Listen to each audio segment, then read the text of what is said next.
Me complace mucho darles la bienvenida a esta cita, que es la última de un ciclo que nos ha venido ocupando durante estas 2 últimas semanas en torno a la presencia de la mujer en la crítica y en la teoría del arte en España durante la segunda mitad del siglo XIX y en el cambio de siglo. Su directora, Concha Lomba, es quien va a intervenir hoy. Ha sido un privilegio verdaderamente poder contar con ella, dada su larga experiencia investigadora e impulsora también de trabajos de estudio en este campo, el de las artistas en España y también la mujer en la cultura española de la edad contemporánea. Gracias a ella hemos tenido un repertorio de conferencias estas 2 últimas semanas verdaderamente muy de agradecer, con focos de atención como la prensa femenina en el XIX y también en el cambio de siglo, con la revista Feminal, con aquella conferencia que tal vez ustedes hayan escuchado sobre Emilia Pardo Bazán en su faceta de crítica de arte, y hoy finalmente con otra conferencia monográfica sobre una importantísima mujer en el campo del periodismo y de la literatura, la que firmaba como Colombine, Carmen de Burgos, precisamente a cargo de Concha Lomba. Tener a Concha Lomba es verdaderamente, insisto, un gran privilegio. Es una persona con una enorme trayectoria en el campo académico, es catedrática de Historia del Arte de la Universidad de Zaragoza. Fue también, aunque ya pidió así un cambio, digamos, de adscripción, pero destacada miembro del cuerpo de conservadores de museos, con importantes tareas en museos de arte contemporáneo en España, y desde la universidad ha impulsado numerosos trabajos de estudio, yo diría en 3 campos fundamentalmente. Uno sería el arte contemporáneo y particularmente los estudios patrimoniales.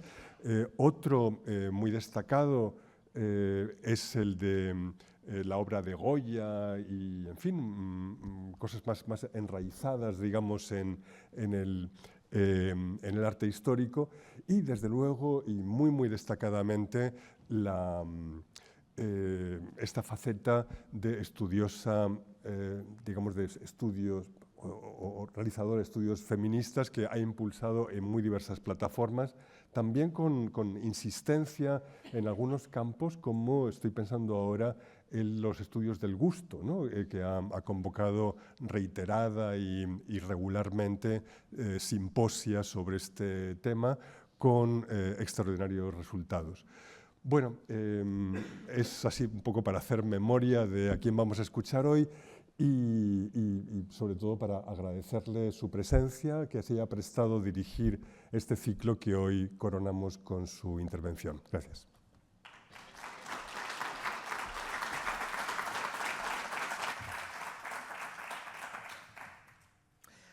Buenas tardes a todas y a todos. No he aplaudido al doctor Arnaldo porque me daba un poco de pudor.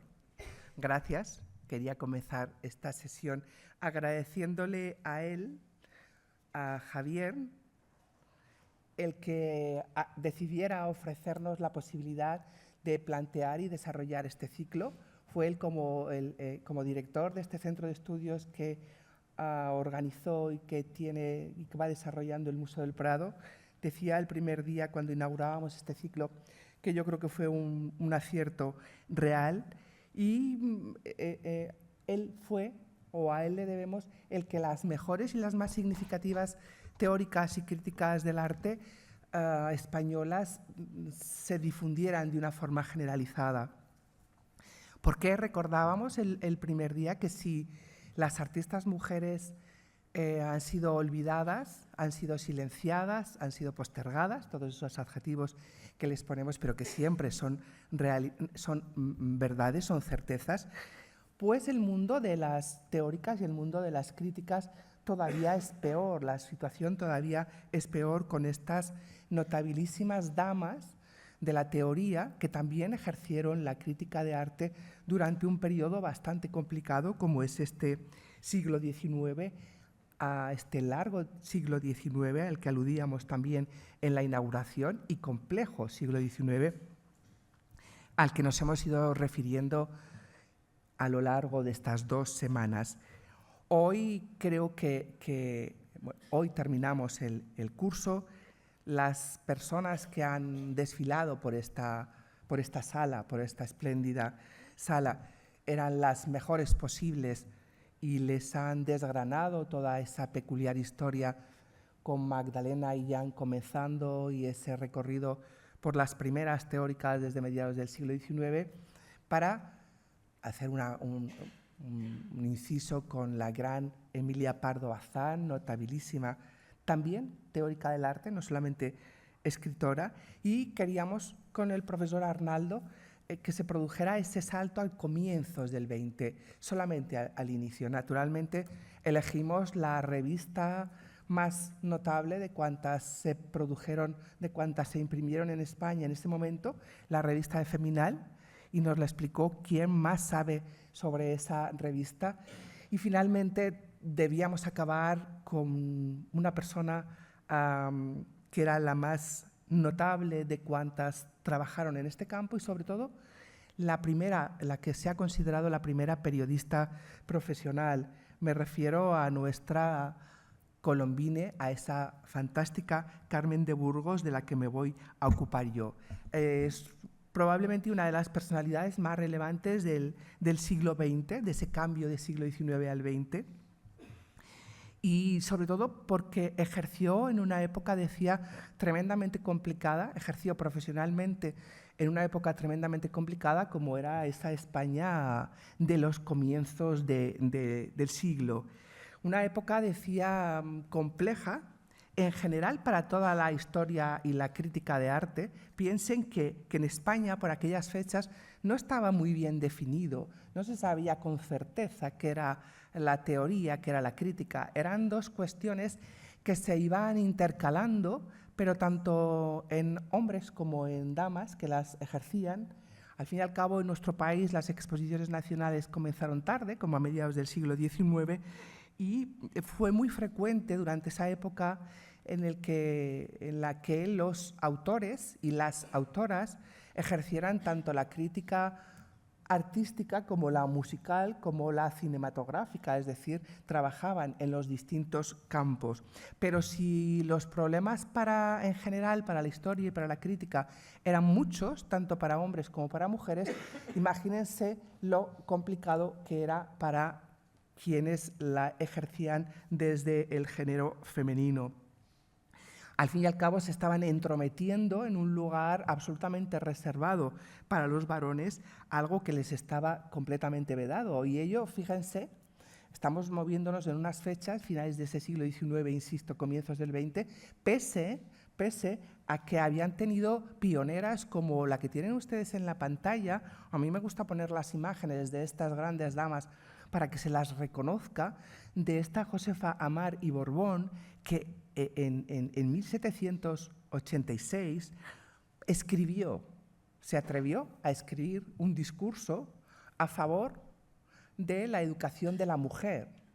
Estábamos de acuerdo en que era una época que pertenecía al ámbito de la Ilustración, pero convendrán conmigo que la situación era muy complicada y sobre todo era mucho más complicada atreverse a ponerlo por escrito todas sus opiniones. Ciertamente la Sociedad Económica Aragonesa de Amigos del País le permitió y le además posibilitó que escribiera este discurso. Pese a ese reconocimiento y a esa necesidad oficial de que las mujeres tuviesen educación, bueno, pues la verdad es que hubo de transcurrir mucho tiempo y la situación no cambiaba. De hecho, durante todo este siglo XIX que hemos ido recorriendo, autoras como Rosa Marina, que todavía no sabemos exactamente quién era, o como Regla Menjón, a la que estudió, por cierto, el profesor Jonathan López, que nos acompaña, o mujeres como Gertrudis Gómez de Avellaneda, o como Concepción Jimeno de Flaquer, o como Léopold Lagasso, que también además era una pintora, una buena pintora, o como la fantástica Emilia Pardo Bazán, que ustedes escucharon el día anterior. Bueno, pues a pesar del trabajo que llevaron a cabo todas estas grandes damas a lo largo del siglo XIX y comienzos del XX, en el caso de nuestra Emilia Pardo Bazán, la verdad es que la situación a comienzos del siglo XX era de un desprecio absoluto hacia la mujer y sobre todo hacia la capacidad creativa, y la teoría del arte también se consideraba una de ellas. Y la situación era la que estamos viendo en la pantalla. Me he permitido traerles un texto un poco duro, pero no es de los peores, que dice: tengo yo una amiga, señora que personifica a nuestra burguesa clásica. Sin ser rica, disfruta de aquellos placeres compatibles con una regular posición. Viste bien.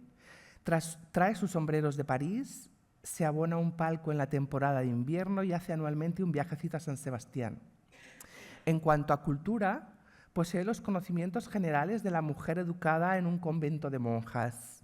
Chapurrea el francés, martiriza el piano, canta con voz bonita y regular afinamiento, sabe hacer varias caprichosas labores y hasta es capaz de agasajar a su esposo con algún plato artísticamente culinario.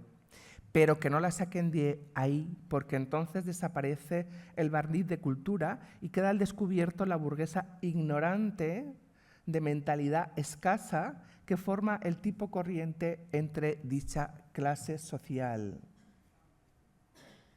Y continúa. Mi amiga tomó una trascendental resolución. Quiso dedicarse a la lectura en sus ratos de ocio y me nombró su bibliotecario ad honorem. Hícelo así, tratando de despertar en ella el sentimiento artístico, y la llevé a algunas novelas de Dickens, Bourget, Zola y Blasco Ibáñez. Resumiendo la opinión general de mi amiga, comprendí que lo característico en ella era una completa ineducación estética, una absoluta falta de percepción de la belleza que la impedía apreciar el arte en un libro.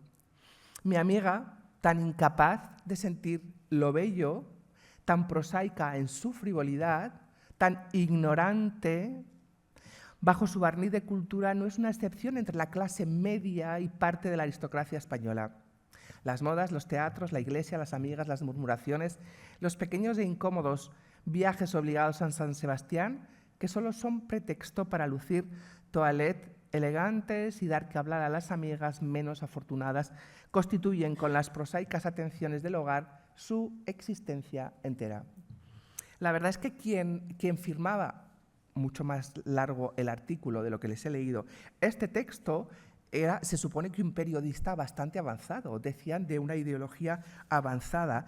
Tienen abajo el nombre en el que se firmaba, Enrique Fajardo. Aparecía en 1904 y demostraba bien a las claras cuál era la situación o la percepción que se tenía de la mujer, de la capacidad de creación de la mujer en esta época. La verdad es que esta semejante declaración, tenía su traslación al ámbito de la sociedad, que todavía era peor, las consideraciones todavía eran peores en otros periódicos de distinto cariz o distinto matiz, pero lo más grave del caso es que todavía algunas de nuestras más insignes mujeres pensantes, nuestras más insignes intelectuales, también opinaban que la mujer tenía problemas para la creación. Concepción Arenal, que no es sospechosa de ser una mujer poco educada, todavía en 1895 afirmaba: como pintora hace algunas copias, pinta abanicos, cajas y loza, pero sus obras de escaso mérito puede decirse que son una rara excepción, porque la regla general es que las de esta clase las hacen los hombres. Es decir, que la creación seguía teniendo género, era masculino, y eso lo manifestaban incluso insignes pensadoras, decía, como Concepción Arenal, o incluso como algunas de nuestras teóricas. Es verdad que afirmaban que el problema estribaba en que no habían tenido una gran educación o una buena educación, pero todavía Concepción Jimeno de Flaquer en 1894 seguía pensando lo que tienen ustedes en la pantalla. No se han distinguido todas las mujeres dedicadas al arte de Murillo porque no se ha tratado de hacerles adquirir conocimientos. La educación pictórica de la mujer ha estado hasta hoy notablemente desatendida. Limitada a empíricas instrucciones, difícilmente ha conseguido salir de copista. Muchas han visto morir sus ilusiones sin poder realizar un ideal de los sacerdotes del arte, o sea, la composición. Y esto es lo más grave. El no haber alcanzado a la mujer en general gloria tanta no ha sido por ineptitud e incuria, sino por el estado rudimentario en que la han dejado sus maestros. Han creído muchas que manejar el pincel es ser artista y se han dormido arrulladas por tan errónea creencia, como si el arte de pintar consistiera únicamente en el empleo de los colores. Duras palabras para que provengan además de una intelectual como Concepción Gimeno de Flaquer, quien sí afirmaba al final: cuando la mujer reciba en toda su amplitud la ilustración a que es acreedora, cuando se ocupen de facilitarle los conocimientos artísticos de que carece, podrá descollar en las bellas artes, ya que ella ahora alude a ese sentimiento femenino que también ella consideraba poseían las mujeres, ya que poseen en su alma el sagrado fuego de la inspiración, en su frente la divina chispa que todo lo anima, en su inteligencia el numen creador e inmortal. Es decir, que esta era la situación en la que nuestra Carmen de Burgos comenzaba a trabajar, comenzaba a desarrollar su carrera como teórica y como crítica de arte, además de como periodista. Este era el contexto del que les aseguro que he omitido las consideraciones más habituales que aparecían reflejadas tanto en la prensa como en la opinión generalizada de nuestra sociedad. Y precisamente en esta situación descolló la que consideramos, decía al inicio, la primera periodista profesional española, la que tuvo además una continuidad en sus trabajos, no solamente en revistas dedicadas a las mujeres, sino en rotativas de carácter nacional que cada semana aplaudían o incorporaban sus textos que, como veremos, oscilaban entre variantes que eran interesantes. La verdad es que la historia de Carmen de Burgos, de Colombine, como la reconocemos todos, daría para un ciclo de conferencias, y no le estoy proponiendo al profesor Arnaldo que las lleve a cabo, pero es sumamente interesante, es muy sugerente además, incluso muy novelesca, pero este punto no parece pertinente traerlo a colación. Además la conocemos bien porque ha habido estudiosos como Núñez de Rey que se han ocupado de narrar con o atestiguando fehacientemente toda su trayectoria artística. Otra cosa es que nosotros nos vamos a centrar solamente en el análisis como teórica y como crítica de arte, no sin antes comentarles lo que conviene que tengan presente para entender cómo llegó a este desarrollo profesional tan sumamente interesante y sugerente. Resumiendo mucho la personalidad tan apabullante de nuestra Carmen de Burgos, la explicaba ella de una forma humilde, como solía serlo, en una autobiografía que escribió para un gran crítico, Ramón Gómez de la Serna, y bueno, eran unas cuartillas, decía ella, sumamente interesantes, que comenzaban con esta frase que he subrayado al inicio: hechos de mi vida, ninguno notable. Me crié en un lindo valle andaluz, oculto en las últimas estribaciones de la cordillera de Sierra Nevada, a la orilla del mar, frente a la costa africana. En esta tierra mora, en mi inolvidable rodalquilar, se formó libremente mi espíritu y se desarrolló mi cuerpo. Nadie me habló de Dios ni de leyes, y yo me hice mis leyes y me pasé de Dios. Allí sentí la adoración, el panteísmo, el ansia ruda de los defectos nobles, la repugnancia a la mentira y los convencionalismos. Y he añadido otra frase que es muy del final de esta autobiografía, porque explica un poco los cambios que se produjeron en la trayectoria artística, en el pensamiento de Carmen de Burgos, los mismos que se pueden producir en cualquiera de nosotros. Mi vida es sencilla o compleja, según se la quiera considerar. No hay en ella escenas emocionantes ni hechos melodramáticos dignos de ocupar la curiosidad del público. La verdad es que esto lo explicaba, lo redactaba en 1913, al menos se publicó en 1913. Ha variado de fases muchas veces, tantas que me parece haber vivido en muchas generaciones diferentes. Y yo también he cambiado de ideas, de sentimientos. Me río de la unidad del yo porque llevo dentro muchos yoes, hombres, mujeres, chiquillos, viejos. Así se definía Carmen de Burgos, decía en esa fantástica autobiografía que les recomiendo si les apetece que le echen un vistazo o que lean.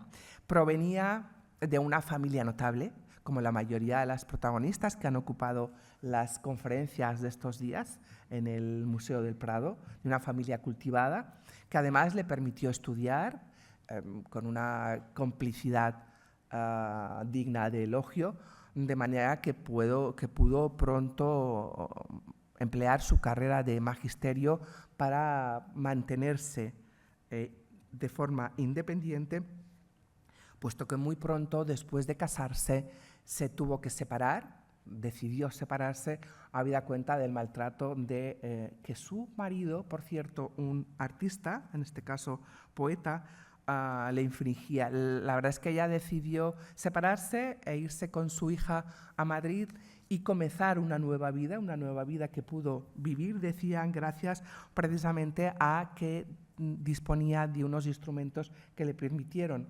ejercer una profesión como era la de maestra. Decía en estos momentos, he sufrido mucho, ya no me acuerdo, pero experimenté el placer del sufrimiento. No lo crea usted paradoja. En esa misma autobiografía que le envió a Ramón Gómez de la Serna. Tuvo el placer de sentir la vida intensa, vibrar, agitándome en ansias de muerte y desesperación. Otras veces se me desbordó el pecho en amor, en placer, en esperanzas, algunas en anhelos de bien y de justicia. ¿Qué más da? Lo hermoso es sentir la vida. Esa parece ser una de las tónicas de nuestra Carmen de Burgos, ese deseo de disfrutar de la vida en todos y cada uno de los momentos. Al poco de instalarse en Madrid con su hija, y es verdad que su familia le apoyaba presentándole a algunas gentes importantes en la capital que le permitieron, por lo pronto, trabajar como profesora y que no tuviera que estar cambiando tantas veces de ciudad. Ese fue el primer trabajo que tuvo y que lo definía de esta manera, y lo entenderán muchas de las personas que están en la sala porque me consta que son unos grandes profesores. Otra de mis vidas, la de profesora. Esta sería tan insufrible como el matrimonio y el cocido si yo no la supiera adornar de azul. El término azul es muy sugerente. Recuerden que era amiga de Rubén Darío y el modernismo formaba parte de sus composiciones literarias. Yo pienso en las almas de mujer que con una frase puedo libertar del oscurantismo. Pienso en los corazones en los que despierto el amor al arte y en abrir todos los años la puerta de las aulas a una multitud de jovencillas que mi severidad podría retener, para que vayan a saltar al sol en vez de molestarse con nuestras indigestas y vacías explicaciones. Cuando las veo delante de mí, reflexiono en que deben amar y ser amadas, en que hace sol y ellas están encerradas en el aula sombría, en las lindas canciones para los labios de rosa, y marchitan los suyos los problemas del álgebra. Y las amo y quisiera gritarles, huid de esta parodia de ciencia, sed libres, pero callo y les doy la libertad. La verdad es que durante larguísimo tiempo estuvo impartiendo clases, primero en Toledo, en Guadalajara, luego ya llegó a Madrid, e incluso impartía clases en la Escuela de Artes y Oficios, naturalmente en otra de las vertientes que más le interesó. Y a la vez, en paralelo, comenzó a ejercer como periodista. Quizá esta sea lo más significativo de su trayectoria y lo que le supuso una consideración peor entre la sociedad de la época. Al fin y al cabo era una dama, era una señora, y si el haberse separado de su esposo ya constituyó un problema para la sociedad que tardó en aceptarla, probablemente si hubiera permanecido en su Almería, en aquella provincia, la situación hubiera sido muy otra, en vez de venirse a Madrid. Decía que si entonces no fue bien vista, no estuvo bien considerada, el que ejerciera como profesional del periodismo tampoco le ayudó en absoluto. Eso no obstó para que prosiguiera y que además contase con el apoyo de los grandes nombres de la literatura y del periodismo español, comenzando por el propio Menéndez Pelayo, que mantenía una estrecha vinculación con él, pero también con Ramón Gómez de la Serna, he citado antes Rubén Darío o Miguel Valle Inclán, es decir, que estaba dentro de los círculos de intelectuales más notables de aquel momento, quienes sí reconocían su trabajo.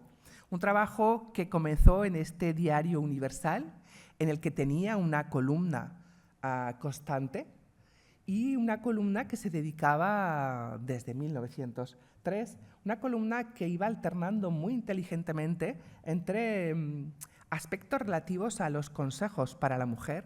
De hecho, el director del diario lo que pensó es que para que el diario fuera más leído entre el público femenino, qué mejor ocasión que una intelectual para que diera algunos consejos o para que hiciera más liviana la lectura de esos periódicos cada día. Y bien, Carmen de Burgos se ocupó durante toda su vida de plantear estos consejos que ahí tienen algunos de los títulos, algunos de ellos son tremendamente sugerentes, otros muy divertidos, pero al mismo tiempo iba incorporando asuntos mucho más críticos con la situación de la mujer. De hecho, el primero y el más difícil de todos ellos, el que le reportó mayores críticas, fue el que tienen ustedes abajo, el divorcio en España. Piensen que se atrevió nada más y nada menos que desde su propia columna del periódico pulsar la opinión de que qué opinaban sobre el divorcio en España. Evidentemente, se podrán imaginar las opiniones que llegaron al rotativo y, por fortuna, el director la protegía en ese sentido o le había dado carta blanca y gentes como Azorín o gentes como provenientes de la generación del 98 en esas fechas estaban ya pidiendo el divorcio en el Parlamento español. De manera que una cierta cobertura sí que pudo tener. Lo que hizo fue, después de las varias y muchas opiniones que fueron llegando, publicar precisamente el libro que tienen ustedes abajo, El divorcio en España de 1904, que evidentemente no gustó nada a la sociedad española, ni mucho menos. Pero ese es el tipo de trabajo que estaba llevando a cabo desde ya esas fechas. Con el transcurso del tiempo, evidentemente, ella fue trabajando en otros periódicos, quizá ya de mayor alcance o de niveles distintos, también en revistas diferentes, y gracias al periódico pudo viajar y a una beca, pudo viajar por toda Europa. De hecho, se convirtió en la corresponsal del Heraldo de Madrid desde París durante 1905, durante 1906, y naturalmente durante la Primera Guerra Mundial. Estamos ante la primera mujer reportera de guerra que cubrió la guerra de Marruecos, enviada por su propio periódico, es decir, que mantenía o seguía manteniendo esa complicidad con los consejos que seguía dando a las mujeres sobre distintos asuntos que les afectaban en su vida habitual, mientras se había convertido ya en una intelectual y en una política más que notable. Como supondrán del periodismo o a la par que el periodismo había saltado a la novela, a la escritura, y fue una autora muy prolífica. buena parte de los títulos que dedicó o que escribió tenían como protagonistas las mujeres. Y la verdad es que son libros que merece la pena que se lean y ser leídos todavía en este 2024. Los títulos son, convendrán conmigo, muy apetecibles y siempre a la mujer como protagonista por excelencia. No piensen que esas ilustraciones tan fantásticas de las portadas encubren unos sentimientos extraños de Carmen de Burgos hacia la mujer. Seguía teniendo sus opiniones. Porque a lo largo de toda esta trayectoria, a lo largo de su ejercicio como maestra o como profesora, como periodista o como novelista, lo que está claro es que ella mantiene un ideario feminista muy claro desde sus inicios. El compromiso que desde comienzos de siglo tiene contraído con la educación de las mujeres, que era, si se han fijado a lo largo, quienes hayan seguido estas conferencias durante los 4 días anteriores, era el objetivo esencial de todas nuestras protagonistas, que la mujer lograra una educación, una buena educación. Eso era el objetivo, ese era el objetivo esencial. Otras, como nuestra Emilia Pardo Bazán, otras como las integrantes del grupo de Feminal, otras como Carmen de Burgos, fueron transitando estadios distintos dentro de ese feminismo que inicialmente se contentaba con que las mujeres tuvieran acceso a una buena educación. Y Carmen de Burgos atravesó distintas etapas, muy distintas etapas en sus inicios, cuando publicaba La mujer en España, ese primer título que están viendo ustedes en 1906, porque estas son las 3 fechas, les he querido resumir para que tengan claro cuál fue su pensamiento.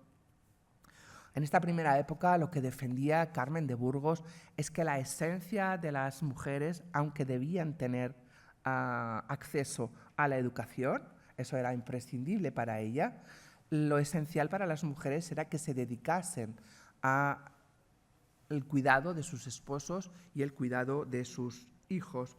En el fondo subyacía todavía esa idea que en la sociedad española y también europea era prevalente durante esta época.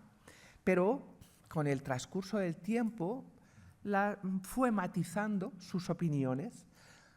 El transcurso del tiempo, y supongo, no es difícil suponerlo, que los distintos acontecimientos que se fueron sucediendo en el ámbito nacional y en el ámbito internacional.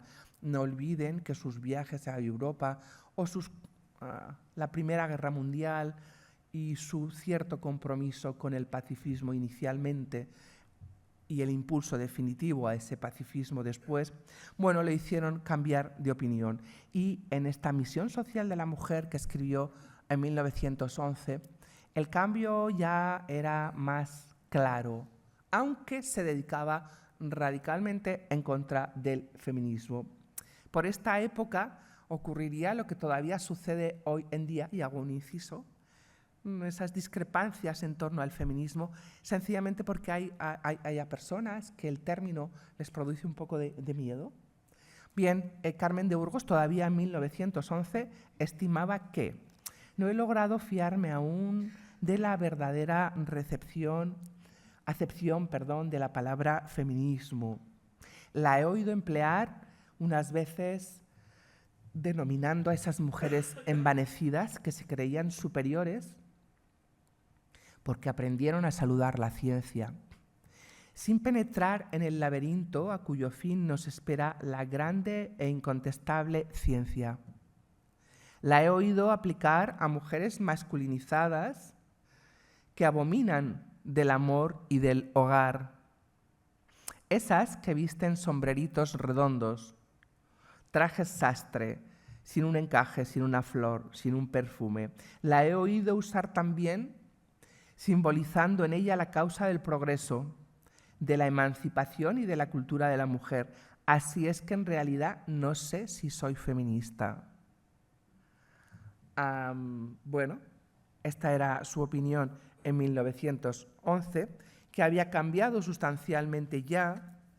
Por estas fechas su vida también había dado un vuelco importante y poco a poco fue madurando lo que ella, y perdiéndole el miedo, entiendo, al término feminismo, porque al fin y al cabo, cuando publicaba La mujer moderna y sus derechos, estábamos ya en 1927, probablemente el mejor libro, el mejor ensayo y el más avanzado que se publicó en España sobre los derechos de la mujer.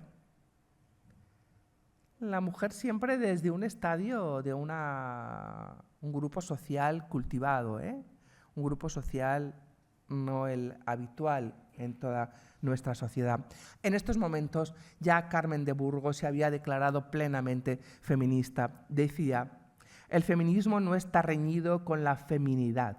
Y esto es importante, es una máxima que utilizó desde el principio de sus días y hasta que falleció, prácticamente trabajando. Y la mujer será más femenina cuanto más mujer sea en la amplia acepción de la palabra.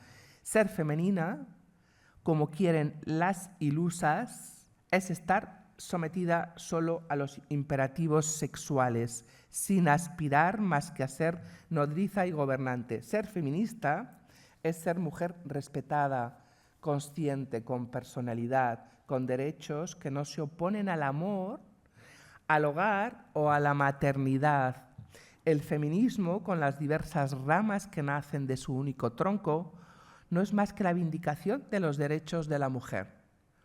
Una frase que creo resume bien la posición de Carmen de Burgos, que seguía siendo, no creía en Dios, pero no practicaba el catolicismo habitual en la época. Y una mujer que en esta situación entenderán que pudo llegar a escribir algunas de las resúmenes, algunas de las teorías, algunas de las críticas más sugerentes de la época, en paralelo a lo que hizo Pardo Bazán, pero avanzando un poco más en esta progresiva ampliación de los derechos de la mujer. Ambas se llevaban muy bien, mantenían una relación estrecha. Y es así, en esta situación, como comienza a ejercer la crítica y la teoría del arte, que es el motivo esencial que nos ha traído hoy al Museo del Prado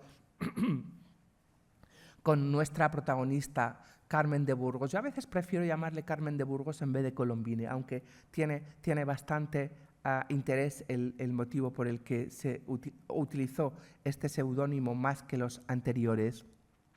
Ella, desde el principio de sus textos, se manifiesta de esta manera: mis placeres más grandes los hallo en el arte.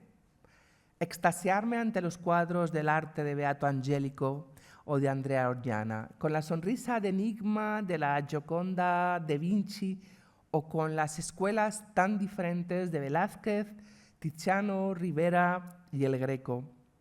He pasado 3 días contemplando la plaza del Duomo de Pisa y muchas horas ante la puerta del baptisterio que modeló Ghiberti en Florencia. Alguna vez sentí impulsos de arrodillarme al pie de las estatuas de Donatello, Luca de la Robbia y Miguel Ángel. He soñado con Pompeya y Venecia. He sentido en Roma añoranza de la corte de los emperadores. He evocado a Grecia ante la Venus de Milo y me he aburrido en París y en Montecarlo.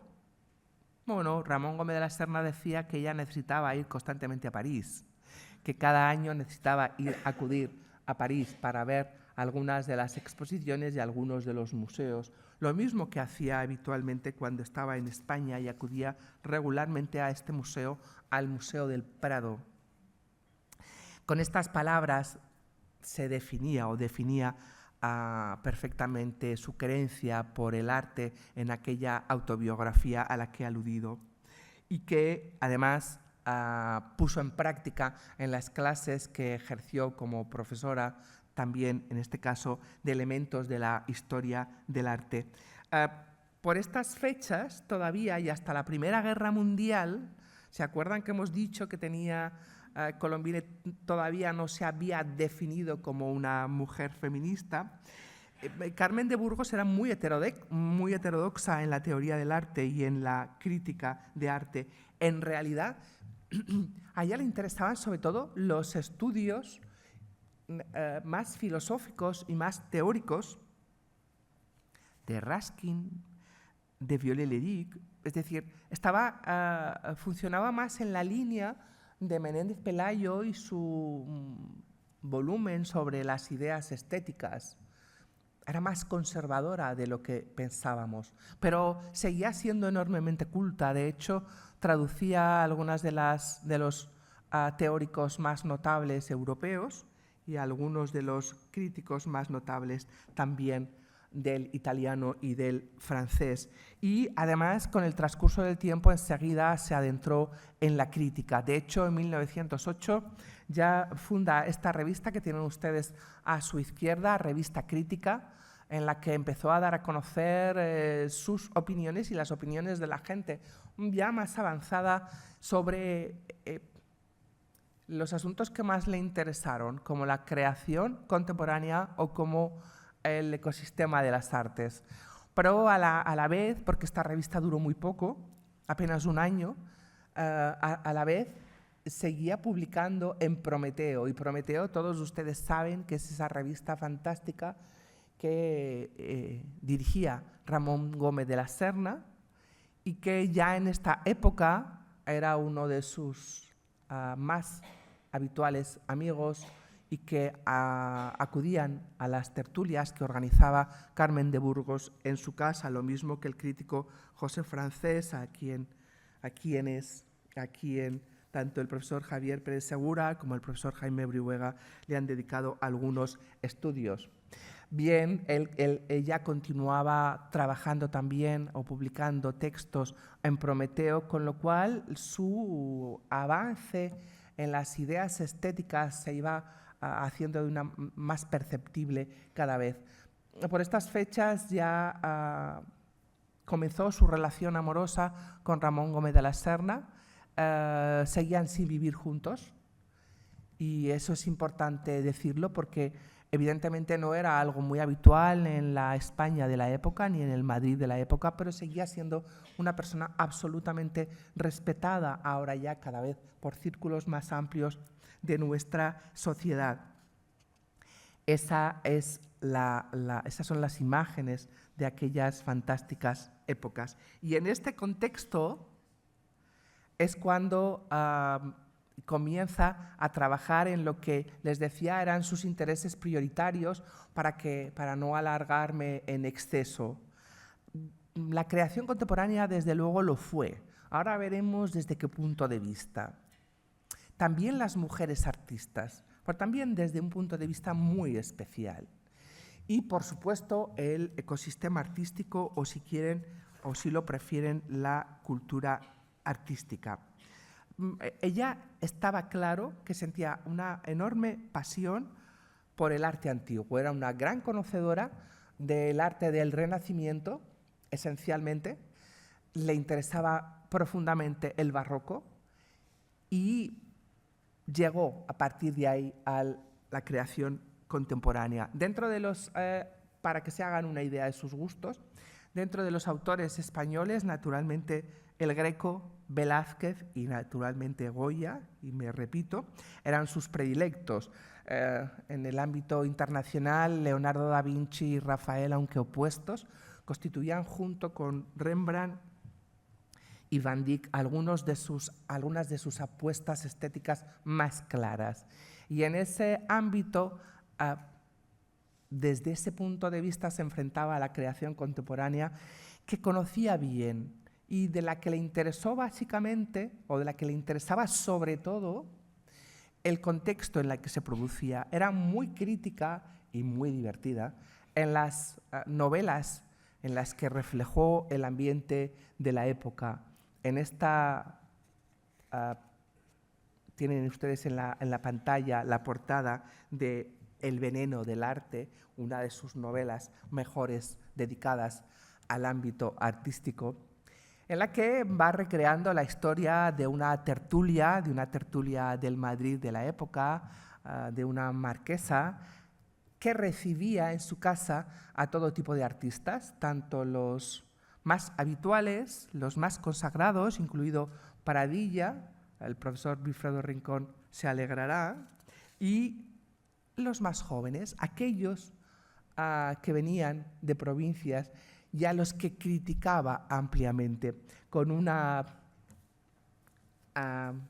soberbia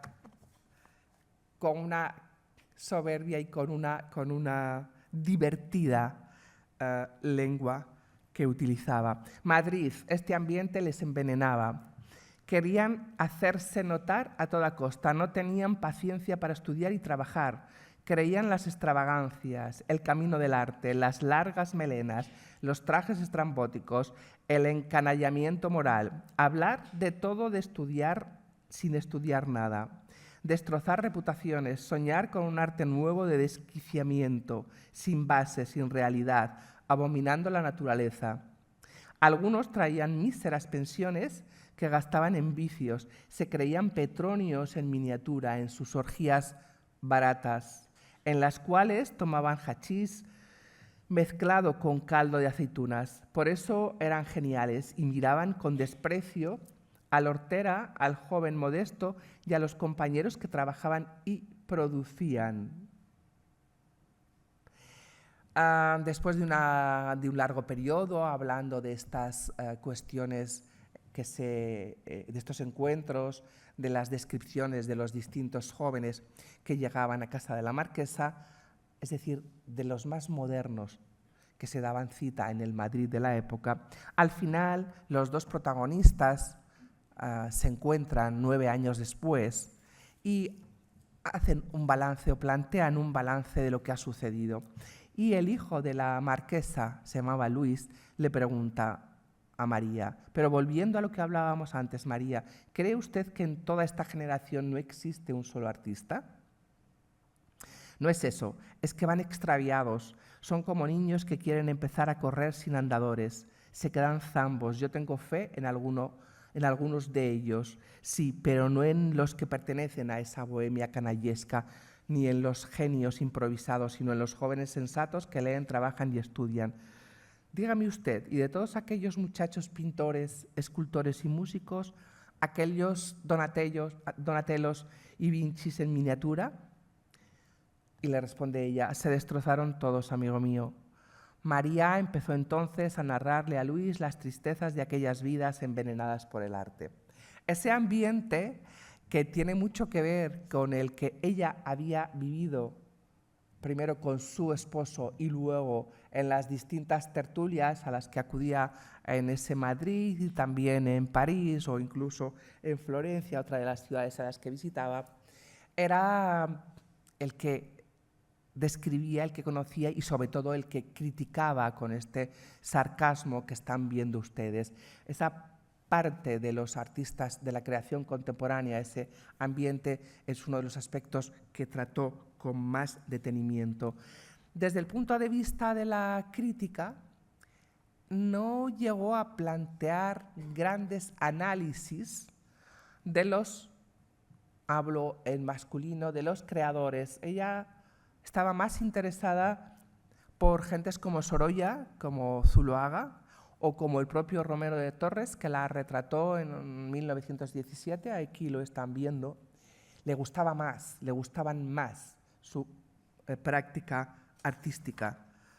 En realidad, de la única crítica muy larga y muy sosegada que yo le he visto ha sido una dedicada al escultor Thorvaldsen, al danés, que realizó en uno de sus viajes por Europa, que luego iba publicando, y en la que evidentemente se percibía la enorme capacidad analítica que tenía, porque hablaba de la producción del escultor en toda su amplitud. Planteaba además que probablemente era mejor cuando se dedicaba a esculpir relieves que en estas facetas que están viendo ustedes en la pantalla. Prefería estas tres gracias, pero acababa diciendo que al final no le terminaba de gustar del todo porque creía que el tiempo del neoclasicismo ya había acabado.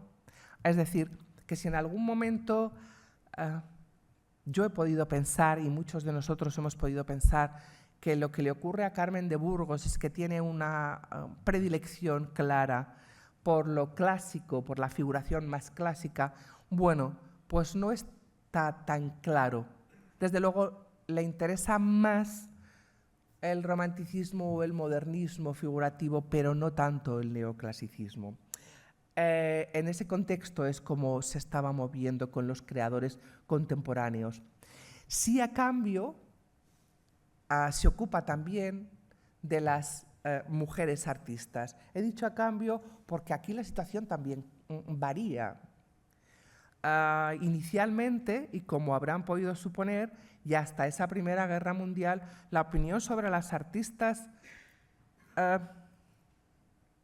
era relativamente buena. Ella afirmaba que eran capaces de crear, evidentemente, que sí que tenían la misma capacidad que los varones, pero no había terminado de descubrir a ninguna de ellas que le pareciera, si me permiten el término, excelsa. A cambio, con el transcurso del tiempo, la publicación que tienen en la pantalla se dedica sustancialmente a aquellas artes que las mujeres practicaban más habitualmente, pero con el transcurso del tiempo su opinión varió y naturalmente ya en 1927 había pronunciado esta famosa frase de en todas las bellas artes triunfa la mujer. Cultivan con éxito las artes plásticas, la pintura, la escultura y la arquitectura. Y precisamente a raíz de estas declaraciones es cuando descubrimos a la mejor Carmen de Burgos, porque se ocupa de analizar los obstáculos a los que se deben enfrentar las creadoras, las mujeres artistas para ejercer su profesión. La verdad es que parece que estuviéramos escribiéndolo en estos momentos, en este 2024. Porque a lo largo de sus publicaciones se preocupa y se ocupa de manifestar el diferente tratamiento de que eran objeto las mujeres en las artes, incluidas también las literatas. Una de las cuestiones que más llaman la atención y que más interesan también de su producción es que Carmen de Burgos alterna con absoluta tranquilidad y con un enorme conocimiento las artistas plásticas y las literatas, no tanto las músicas por las que siente interés, pero dice que conoce menos en profundidad. Decía que uno de los problemas que viene a plantear en sus textos es este diverso tratamiento de que eran objeto las mujeres, diciendo: se exige de la mujer la perfección. Los críticos, hombres generalmente, la tratan, salvo honrosas excepciones, con desdén o con una galantería más perjudicial aún. En casi todas las críticas, en todas las entrevistas con una mujer, el hombre hace valer su masculinismo para dirigirle alabanzas a la belleza que merman el valor de los juicios a su intelectualidad, o para mortificarla con el ridículo si no es joven y bella. Se quiere comparar a toda mujer con los hombres de genio y no se compara nunca a los ineptos y mediocres con las mujeres geniales. Otro de los problemas que plantea respecto a las mujeres artistas es la negativa de las instituciones de la época a tratar por igual a los hombres y a las mujeres. Naturalmente, este diferente tratamiento lo ejemplifica en las academias. Piensen que por aquellas fechas había saltado a la palestra un debate tremendo por el que las academias de la lengua y de la historia no aceptaban a mujeres en sus filas. Y Carmen de Burgos plantea: las academias cierran obstinadamente sus puertas a la mujer. La Academia Francesa no tiene miembros tan ilustres como algunos de las damas que rechaza. En nuestra Real Academia Española tuvo entrada doña María Isidra de Guzmán, protegida de los reyes, que a su talento y galano decir unía el encanto de sus años juveniles y su belleza. Pero después se cerró a piedra y lodo para los demás. Tiene la anomalía de modificar su reglamento para dar entrada a exigencias masculinas y de no modificarlas para honrar a doña Gertrudis Gómez de Avellaneda o a la eminente doña Emilia Pardo Bazán. Ambas habían querido acceder a la academia y ambas habían obtenido un no rotundo por respuesta. Un no que en el caso de Gertrudis Gómez de Avellaneda continuó por segunda vez. Esa parte era la que nosotros, decía, cualquiera de nosotros podríamos suscribir en la actualidad al hablar de los obstáculos que se les plantean a las mujeres, que se les planteaban a las mujeres artistas en esa época. Incluso había otro tema que le preocupaba profundamente, que tiene que ver con lo que se había decidido convencionalmente que las mujeres artistas debían tratar, y eran esos géneros como era el bodegón, en general las composiciones florales o incluso los paisajes, que lejos habían quedado, por cierto. Quienes estuvieron en la primera conferencia se acordarán los oprobios que les dedicaban a las mujeres que pintaban paisajes al aire libre, como Leopolda Gassó. Bueno, estamos ya en una situación diferente, algo ha cambiado. Ahora los paisajes se consideran también como uno de los temas habituales para las mujeres.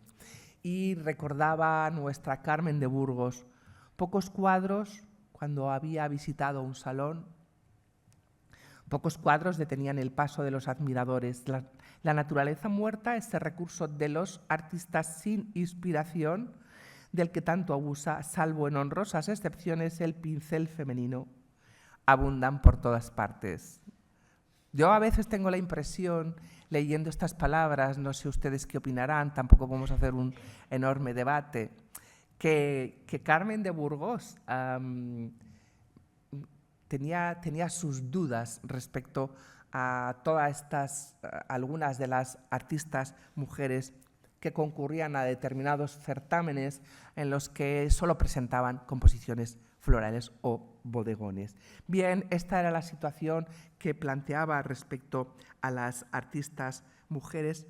Si se fijan más sobre las cuestiones que impedían a las mujeres artistas poder desarrollar su trayectoria como los varones, porque no la hemos visto hablar en ningún momento de las cualidades de una u otra artista, de una u otra pintora, escultora, fotógrafa, y ella las tenía que conocer forzosamente.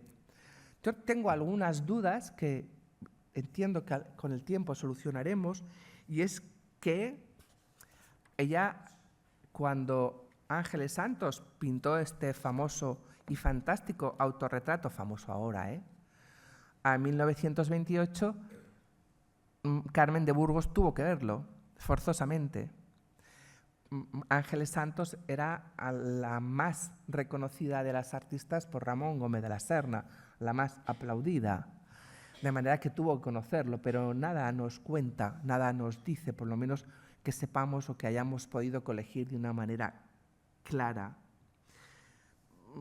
Probablemente cuando Ángeles Santos pintó la tertulia, bueno, la situación con Ramón Gómez de la Serna había acabado, la situación acabó muy bien. Ramón Gómez de la Serna no se comportó bien o honrosamente, porque si no, esta tertulia debería haber sido la portada de su gran libro. Nosotros la consideramos como una equidistante o una relacionada, una imagen que se relaciona muy bien con el libro que había publicado Carmen de Burgos sobre los derechos de la mujer. Estas interrogantes o estos interrogantes que no tienen que ver solamente con las mujeres artistas, sino también con los varones. Yo estoy convencida que Carmen de Burgos estaba más interesada porque tanto las mujeres, esencialmente, como también los varones tuvieran las mismas oportunidades para desarrollar su talento creativo y luego ya podían trabajar en aquello que les interesase más. Lo que sí le interesaba y mucho era la imagen de la mujer. A nosotros, y aquí hay gente en la sala que también nos interesa mucho, y hablan insistentemente de cuestiones muy sugerentes sobre la Venus, como las que tienen las frases que tienen ustedes en la pantalla, o sobre algo que llama poderosamente la atención, y son las majas de Goya y cómo se convierten en un prototipo de la mujer de la época. Artículos muy sugerentes y que pretenden enlazar la modernidad goyesca con la definición de un tipo de mujer más frívolo, si me lo permiten, con esas castizas, más interesante o más libre. Y llegamos ya al último punto que quería tratar en esta versión o esta vertiente de la teórica y de la crítica, que es Carmen de Burgos, ese ecosistema artístico. Ella se siente muy cómoda y le interesa mucho el ambiente y conoce bien de las diversas entidades, de los diversos agentes que intervienen en ese ecosistema, en esa cultura artística, como lo prefieran, y he elegido dos, el mercado y los museos, porque en teoría parece ser que se podrían oponer, y ambos mundos o ambos universos los conoce. Sobre el mercado del arte publicó se dice una novelita. La novelita tiene 300 y pico páginas, como son Los anticuarios, y demuestra con esa agudeza de su lenguaje que conoce muy bien a este ámbito, este universo de los anticuarios, además protagonizado por una mujer, doña Adela, una mujer que se hace a sí misma en ese Madrid de comienzos de siglo. Cada día y va rememorando, me he adelantado, va rememorando algunas de las cuestiones que le preocupan. Y le preocupa ese mercado del arte en el que interviene también otra institución importante para nuestra sociedad, que es la Iglesia. Esas compras y ventas, bueno, digamos, en esta ocasión parece que habían sido legales, pero que dejan mucho que desear sobre la legislación española. Se trataba de un grave conflicto ocurrido en Toledo, por el cual habían sido vendidos dos grecos que había en la Catedral de Toledo. Sabemos perfectamente cuáles eran en la capilla de San José y quiénes los vendieron. Y ella, como periodista, decidió indagar a ver qué había ocurrido y se presentó, como no podía ser de otra manera, auspiciada por, están viendo ustedes, uno de sus adalides, para hablar con el obispo de Toledo, que indudablemente le dio todo tipo de información. Y el cardenal le decía al final, no solamente no le había negado los muchos abusos que se habían cometido y de los que se estaba hablando en aquellos momentos, en aquellas fechas en Toledo, sino que además le explicaba, dice, el conde de Gendilán, me dijo el arzobispo, solicitó permiso para la venta de esos dos cuadros, con objeto de acceder a los gastos de las reparaciones de la capilla y para fundar otras capellanías. Nosotros no hemos hecho más que tramitar el expediente a la nunciatura y luego supe que se le había concedido. Eran de su propiedad, le explicaba el responsable eclesiástico. Entonces, ¿cómo se explica el misterio de la venta y esa solicitud de permiso? Es decir, estaba tratando un tema muy novelesco que todavía se produce en la actualidad. Ahora, afortunadamente, mucho de forma menos abundante. Esas ventas que se realizaban o que se llevaban a cabo, y es verdad que eran propiedad de los particulares que habían fundado esas capillas y que las habían dotado de los ornamentos litúrgicos, pero que se vendían. Y el problema para Carmen de Burgos era que el Estado no había establecido una ley apropiada para ello. Un asunto para no permitirlo, quiero decir, para imposibilitarlo. Este mismo asunto aparecía en esa novela a la que me refería yo del mercado del arte, en Los anticuarios, y se expresaba de la siguiente manera. Decían que era una necedad eso de conservar el tesoro artístico de España y no era cosa de que los condenaran a morirse de hambre mirando sus alhajas inútiles. El gobierno debía comprar por su valor y llevarse a los museos lo que no quisiera que saliese de la nación, pero ellos tenían el derecho de vender lo suyo. Había un convento que quería vender algunas cosillas. El cardenal quería deshacerse de ellas, pero muy en secreto, porque en cuanto se vendía algo, enseguida se echaban encima todos los periódicos, como aconteció cuando vendieron aquellos cuadros del Greco que había en la capilla de San José. Se refería naturalmente a los mismos cuadros de la Catedral de Toledo. Es decir, está trabajando, está constantemente aludiendo a esos problemas que tiene la opacidad en determinados momentos del mercado del arte y algo que todavía tenemos en nuestro país, esas compras y ventas que en ocasiones no son todo lo legales que deberían, a pesar de nuestra avanzada legislación. Sobre esos anticuarios también, de forma muy jocosa, en la misma novela habla de los precios. A veces sufría vendiendo una cantidad fabulosa un objeto que había adquirido por una bicoca. Le gustaba tanto poseerlo que lo subía de precio sin hacer rebajas. Se está refiriendo a la anticuaria por excelencia y a ese perfil de los profesionales del anticuariado. Se consideraba como una conservadora de museos, una gran señora rodeada de todas aquellas cosas bellas y suntuosas que iban a buscar las millonarias. Es decir, está criticando los precios del mercado y el perfil de este negocio, mientras al tiempo, para no cansarles y para terminar más o menos en el tiempo previsto, mientras al mismo tiempo se dedica a criticar otras instituciones como son los museos, aquellas instituciones que, como es bien sabido, sacralizan las obras artísticas. Ella adoraba los museos, en especial el Museo del Prado, los Uffizi, el Louvre, pero seguía considerando, posiblemente algunos de quienes estamos en la sala o algunas de quienes estamos en la sala, a veces suscribiríamos esta opinión. Se estaba refiriendo en este caso, en sus viajes por Centro Europa, al Museo de Historia de Basilea, pero la imagen es actual, pero es el mismo museo. No sé si convendrán conmigo en que una cierta razón ya tiene.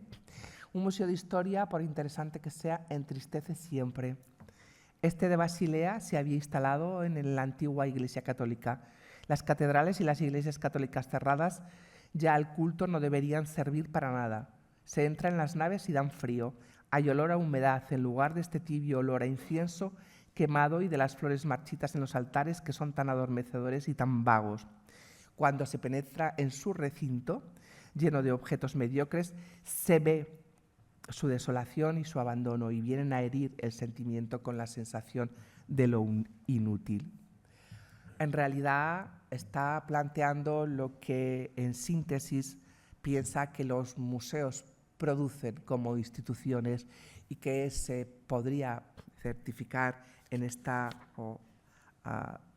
frase que me parece sugerente y cuando menos muy esclarecedora sobre su opinión respecto a estas instituciones. Los museos son como panteones de las obras de arte. Están allí metidas en nichos. Con sus cartelitos como epitafios, pierden su vida, su valor, se fosilizan. ¿Era tan distinta la vida de una obra de arte fuera de la amalgama del museo? Esa era la opinión que planteaba Carmen de Burgos cuando, al tiempo, acudía por sistema a los museos y sobre todo al Museo del Prado. Con esto quiero acabar esta conferencia. Entiendo que ha sido un poco larga, quizá no les haya interesado lo que debería, pero creo que hemos podido conocer a una autora importante que a lo largo de su trayectoria estableció algunos de los razonamientos más claros en materia de este ecosistema artístico, defendió la imagen de la mujer, defendió la idea de la mujer y que por múltiples azares, como suele ocurrir, ha sido muy poco conocida. En estos momentos se ha convertido ya en una persona que, al menos quienes estamos aquí, sí conocemos su trayectoria, pero que durante muchos años y después de su fallecimiento al comienzo del 32, prácticamente cuando estaba trabajando todavía, cuando había cumplido 60 y pocos años, muy en activo, se olvidó por completo. Evidentemente el franquismo no iba a permitir que la imagen de una intelectual, de una crítica y de una teórica como Carmen de Burgos fuera considerada de la forma o en la calidad que debería. Pero mucho tiempo después también tardó en ser reconocida. A veces algunos compañeros y compañeras opinan que quizá la sombra de su pareja, del que fuera su pareja durante más de 20 años, Ramón Gómez de la Serna, también había propiciado el olvido o este ostracismo al que se le dedicó a Carmen de Burgos. Lo cierto es que en la actualidad, en este 2024, Carmen de Burgos se perfila, como han visto ustedes, como una mujer importante, como una gran periodista, como una gran teórica y como una gran crítica del arte, que supo además avanzar en opiniones, lo que todavía en la actualidad estamos planteando y estamos considerando quienes nos dedicamos al estudio de, entre otras cuestiones, la cultura artística o las mujeres en el arte. Y esta conferencia ha pretendido plantear o aumentar este conocimiento y ha sido debida, voy a concluir como he empezado, gracias al Museo del Prado, pero esencialmente gracias al Centro de Estudios y al doctor Arnaldo. De manera que con esto concluyo.